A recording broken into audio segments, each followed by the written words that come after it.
అనంతపురం జిల్లా వైఎస్ఆర్ కాంగ్రెస్ పార్టీ తరపున ఈ రాష్ట్ర ప్రజలకి మరియు ప్రపంచవ్యాప్తంగా ఉన్నటువంటి తెలుగు వారందరికీ సంక్రాంతి శుభాకాంక్షలు తెలియజేస్తూ మన సంస్కృతి సాంప్రదాయాలకి కుటుంబ బాంధవ్యాలకి చిహ్నంగా భావించేటటువంటి సంక్రాంతి పండుగ రోజున ప్రజలంతా సుఖ సంతోషాలతో ఉండాలనేసి జగన్మోహన్ రెడ్డి గారి సూచనల మేరకు ప్రజలందరినీ కోరుకుంటూ అదేవిధంగా ఏదైతే ఈ కూటమి ప్రభుత్వం ఆధ్వర్యంలో కనీసం ఇలాంటి గొప్ప పండుగలను కూడా ప్రజలు సంతోషంగా జరుపుకోలేనటువంటి పరిస్థితుల్లో ఉండటం ఇది మనందరి దౌర్భాగ్యంగా భావిస్తూ ఉన్నాం. అన్ని వర్గాల ప్రజలు, విద్యార్థులైతేనేమి, రైతన్నలైతేనేమి, నిరుద్యోగులైతేనేమి, ఉద్యోగస్తులైతేనేమి, ప్రతి ఒక్కరు కూడా బాధాతత్వమైన హృదయాలతో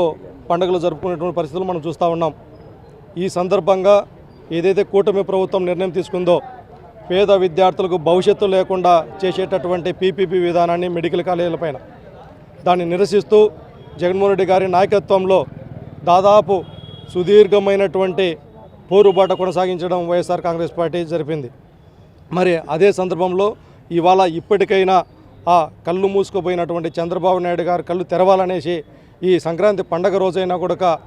ఆయనకి మంచి బుద్ధిని ప్రసాదించాలనే ఉద్దేశంతో భోగి మంటల్లో మేమందరం కలిసి వారు తీసుకున్నటువంటి ఏదైతే శాపంగా మారిందో విద్యార్థుల పాలిట ఆ జీవో ప్రతులను కూడా భోగి మంటల్లో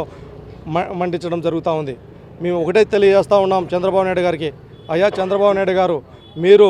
ఏదైతే ప్రజలకు చూపిస్తున్నటువంటి ఈ విధమైనటువంటి అన్యాయాన్ని ఇప్పటికైనా ఆపకపోతే ఏదైతే ఆ భోగి మంటల ద్వారా వచ్చినటువంటి అగ్నిజ్వాలలో వారి యొక్క బాధ అగ్నిజ్వాలగా ఈ యొక్క విద్యార్థుల యొక్క హృదయాల్లో మీరు కొట్టుకుపోవటం, కాలిపోవటం జరుగుతుందనేసి సందర్భంగా తెలియజేస్తూ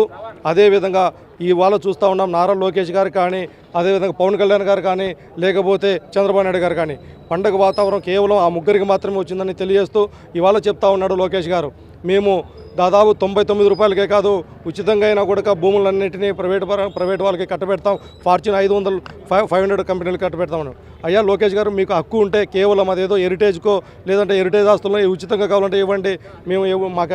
అభ్యంతరం లేదు. ప్రజల ఆస్తిని, ప్రజల హక్కుగా ఉన్నటువంటి ప్రభుత్వ వ్యవస్థలన్నింటినీ మీరు ప్రైవేటు పరం చేస్తాం, ఉచితంగా ఇస్తాం, 99 రూపాయలకి ఇస్తామంటే చూస్తూ ఊరుకోబోమని ఈ సందర్భంగా తెలియజేస్తూ అదేవిధంగా చంద్రబాబు నాయుడు గారికి మరొకసారి హెచ్చరిస్తూ ఉన్నాం. ఈ సంక్రాంతి పండుగ శుభ సందర్భంగా కళ్ళు మూసుకుపోతున్నటువంటి మీరు మరొకసారి కూడా ఇలాంటి అన్యాయాన్ని చేయదలిస్తే ఈ సంక్రాంతి పండుగ తర్వాత వైఎస్ఆర్ కాంగ్రెస్ పార్టీ జగన్మోహన్ రెడ్డి గారి నాయకత్వంలో ఉద్యమాన్ని మరింతగా తీసుకొని పోతామని తెలియజేస్తూ ఈ సందర్భంగా ప్రజలందరూ